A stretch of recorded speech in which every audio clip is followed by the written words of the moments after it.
பக்தி ஒளி நேயர்கள் அனைவருக்கும் வணக்கம். அடுத்ததாக இந்த பதிவுல நாம் மிகவும் முக்கியமாக பார்க்கக்கூடிய ஒரு பதிவு என்ன அப்படின்னு கேட்டீங்கன்னா, மாசி மகம். இந்த மாசி மகம்னு என்ன, இந்த நாள்ல நம்ம என்ன செய்யணும்? பொதுவா இந்த மாசி மகம் அப்படிங்கிறது எப்ப வருது அப்படின்னு கேட்டா, மார்ச் மாசம் 12ஆம் தேதி மார்ச் 13ஆம் தேதி அதிகாலை 5:10 மணி வரைக்கும் இருக்கு.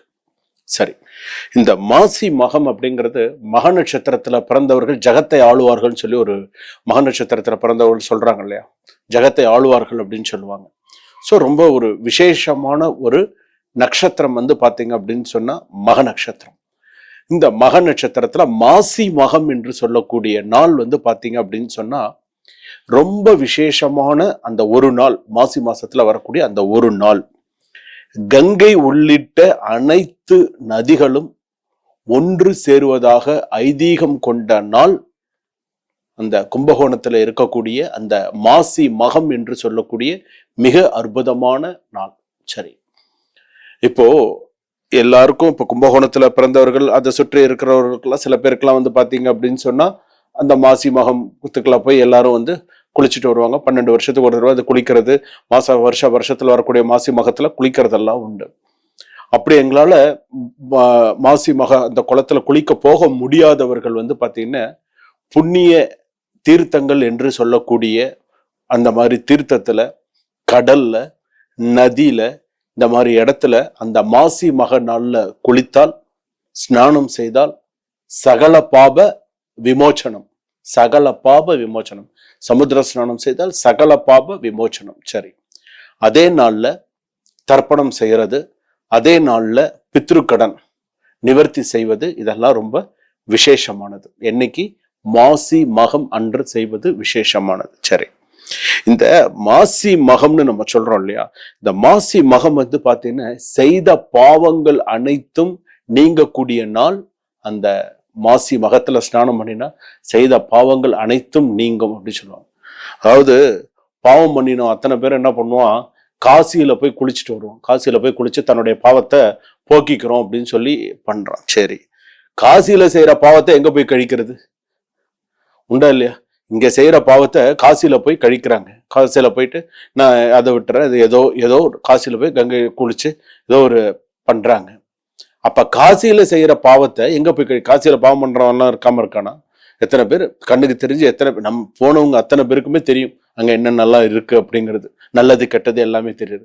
காசியில செய்த பாவம் கும்பகோணத்தில் நீங்கும் சொல்றாங்க சாஸ்திரத்துல. கும்பகோணத்துல அந்த மாசி மக அந்த குளத்துல குளிக்கிறதுனால காசியில செய்த பாவங்கள் கூட அங்க நீங்கிறதா ஐதீகம் மாறுது. எவ்வளவு பெரிய விஷயம் தெரியுங்களா இதெல்லாம். இன்னொரு விஷயம் என்ன அப்படின்னு கேட்டீங்கன்னா, இந்த மாசி மக நாள்ல ஈசனுக்கு, சிவபெருமானுக்கு பிரணவ மந்திரத்தை உபதேசம் செய்த நாள் மாசி மக நாள். பிரணவ மந்திரத்தை சிவபெருமானுக்கு, தன் தந்தையான சிவபெருமானுக்கு உபதேசம் செய்த நாள் அப்படின்னு சொல்லலாம். அடுத்ததாக இன்னொரு விஷயம் என்ன அப்படின்னு கேட்டா, தட்சனுக்கு பிறந்த மகள் தாட்சியாயணியாக அவதரித்த நாள். இவ்வளவு விசேஷங்கள் இதுல உண்டு. அதே போல மகாவிஷ்ணு பாதாள லோகத்திலிருந்து மீட்டு, பூமியை மீட்டு, வராக அவதாரம் எடுத்து மீட்டு வந்த நாள் மாசி மக நாள். மகாவிஷ்ணு அவ்வளவு ஒரு விசேஷமான ஒரு நாள். சரி, இந்த மாசி மகம் எந்தெந்த சுவாமிக்கெல்லாம் விசேஷமான நாள்? சிவபெருமானுக்கு உகந்த நாள், மகாவிஷ்ணுக்கு உகந்த நாள், சுப்பிரமணிய சுவாமிக்கு மிகவும் உகந்த நாள். இந்த 3 சுவாமிக்குமே இது உகந்த நாளாக கருதப்படுகிறது, மாசி மகம் என்று சொல்லக்கூடிய நாளாக. சரி, இந்த நாள்ல நம்ம வழிபாடு செய்தால் குலதெய்வ கடாட்சம் நமக்கு வரும். குலதெய்வ கடாட்சம் நமக்கு அப்படியே நமக்கு வரும். 1, மாசி மக வழிபாடு முன்னோர்கள் சாபம் நீங்கும். எத்தனை பேர் நீங்க மாசி மக குளத்துல கடல்ல ஸ்நானம் பண்றீங்களோ, முன்னோர்கள் சாபம் சொல்றாங்க இல்லையா, உங்களுக்கு பித்ரு தோஷம் இருக்கு, முன்னோர்கள் சாபம் இருக்குன்னு சொல்றாங்க இல்லையா. அந்த நாள்ல நம்ம போய் செய்யணும். கொஞ்சம் சிரமமா இருந்தாலும் சில விஷயங்கள் நம்ம போய் செய்யணும்.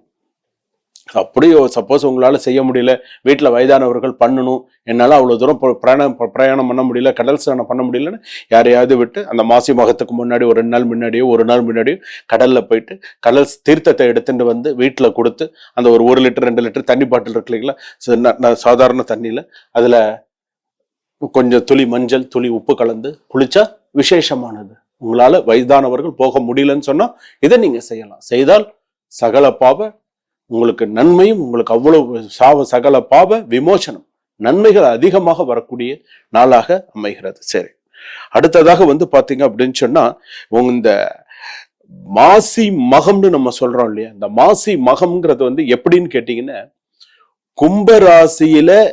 கும்பராசியில சூரியன் அவதரித்து இருக்கக்கூடிய நாள்ல சந்திர பகவான் சிம்ம ராசிக்கு வரும்பொழுது பௌர்ணமி நாளிலே இந்த மாசி மகமானது வரக்கூடிய தினமாக பார்க்கப்படுகிறது. இந்த சந்திரன் பாத்தீங்கன்னா சிம்மத்துல இருக்கும், கும்பத்துல பாத்தீங்கன்னா சூரியன் இருக்கும். இந்த நாள் தான் மாசி மக நாள் அப்படின்னு இருக்கக்கூடியதாக இருக்கும். அது சரி, அடுத்ததாக பாத்தீங்க அப்படின்னு சொன்னா நம்ம நிறைய நல்ல விஷயங்களை இந்த மாசி மக நாள்ல முக்கியமா மக நட்சத்திரத்துல பிறந்தவர்கள், சிம்ம ராசியில் பிறந்தவர்கள், நான் சிம்ம ராசியில பிறந்திருக்கேன் அப்படின்னு சொன்னா கண்டிப்பா நீங்க புண்ணிய நதி, புண்ணிய தீர்த்தங்கள், உங்களுக்கு அவ்வளவு தூரம் போக முடியாது. உங்க கோவில் பக்கத்துல சிவாலயம் இருக்கா, சிவாலயத்துல பாத்தீங்கன்னா புண்ணிய நதி, புண்ணிய தீர்த்தம் இருக்கா, ஸ்நானம் பண்ணுங்க. நல்லா ஸ்நானம் பண்ணி நல்ல தலையோட நல்லா ஸ்நானம் பண்ணுங்க. நல்லா ஸ்நானம் பண்ணி சுவாமிக்கு விபூதி இட்டுண்டு உங்களுக்கு தெரிஞ்ச ஸ்லோகங்கள்லாம் செய்து சகல பாப விமோச்சனம் மாசி மகம், இதெல்லாம் ஒவ்வொரு தமிழ் மாசத்துக்கு சொல்றோம் இல்லையா, சித்திரையில ஆரம்பிச்சு பங்குனி மாசம் வரையில ஒவ்வொரு மாசத்துக்கும் ஒவ்வொரு விசேஷம் சொல்றோம் இல்லையா. மாசி மகம்னு சொல்றோம், அடுத்தது என்ன சொல்றோம், பங்குனி உத்திரம் சொல்றோம். எதுனா நம்ம முன்னோர்கள்லாம் நிறைய விஷயங்களை பதிய வச்சுட்டு போயிருக்காங்க. நிறைய விஷயங்கள் சும்மா எல்லாம் இல்ல. இந்த மாசி மகத்துக்கு பாத்தீங்கன்னா அவ்வளவு சில இடத்துல எல்லாம் பாருங்க, அதுவும் சில ஊர்ல எல்லாம் பாத்தீங்கன்னா எல்லா சுவாமியும் புறப்பட்டு ஒரே இடத்துல இருக்கும். காலையில அதிகாலையிலேயே எல்லாம் 4 மணிக்கெல்லாம் போய் கடல் நீராட போயிடுவாங்க, கடல்ல குளிக்க போயிடுவாங்க. கடல்ல குளிச்சு இதெல்லாம் நீங்கணும் அப்படின்னு சொல்லி போவாங்க. அந்த அளவுக்கு விசேஷமான ஒரு நாள் இந்த மாசி மக நாள் அப்படின்னு சொல்லுவாங்க. இந்த மாசி மாசத்துக்கு நிறைய சிறப்புகள் உண்டு. மாசி மாசத்துல வரக்கூடிய சிவராத்திரி, மாசி மகம், மாசி மகத்துல இருக்கக்கூடிய இன்னும் பாத்தீங்கன்னா இன்னும் நிறைய விஷயங்கள் சொல்லிட்டே போலாம். பிரம்மாக்கு நடந்த விஷயங்கள், இந்த மாதிரி நிறைய விஷயங்கள் சொல்லலாம். அதுலயும் முக்கியமாக முருகப்பெருமான் அந்த பிரணவத்தை உபதேசம் செய்த நாள் சொல்றோம் இல்லையா. அதனாலதான் மக நட்சத்திரத்துல இதே சொல்றோம் இல்லையா. அப்போ இந்த மக நட்சத்திரத்துல பிறந்தவர்கள் என்னென்ன ஜாதகம் நல்லா இருந்துன்னு வச்சுக்கோங்களேன், ஜகத்தை ஆளக்கூடிய நட்சத்திரம். ஜாதகம் நன்னா இருந்து கிரக அமைப்புகள் நன்னா இருந்துன்னு ஆளக்கூடிய நட்சத்திரம். யார் ஆண்டிருக்காங்க நான் சொல்ல தேவையில்லை. உங்களுக்கு எத்தனை வருஷம் யார் பதவியில இருந்து ஆண்டிருக்காங்க நான் சொல்லணுங்கிறது இல்ல. அவங்களுக்கு அந்த ஆளும் திறன் இருக்கும், அவங்களுக்கு ஆளுமையா இருப்பா, நிர்வாக திறமை அதிகமாக இருக்கும். அந்த மாதிரி ஒரு நட்சத்திரம் தான் மக நட்சத்திரம். கோபம் பயங்கரமா வருங்க, சும்மா இல்ல, கோபம் பயங்கரமா வரும் அந்த நட்சத்திரத்துல பிறந்தவர்களுக்கு. தேவையில்லாம கோவப்படும், தேவைக்கு கோவப்படும், அந்த இதுதான் இருக்கும். ஆனா இந்த மாசி மகம் அப்படின்னு சொல்லும் பொழுது இந்த புண்ணிய தீர்த்தம், புண்ணிய விஷயங்கள் இதெல்லாம் எவ்வளவு நம்ம செய்யறோமோ அவ்வளவுக்குள்ள நமக்கு நல்லது. இந்த பக்தி ஒளி நேயர்கள் நீங்க பார்த்துட்டு இருக்கக்கூடியதுல இந்த மாசி மக விசேஷத்தை பத்தி உங்களுக்கு சொல்லியிருக்கேன்.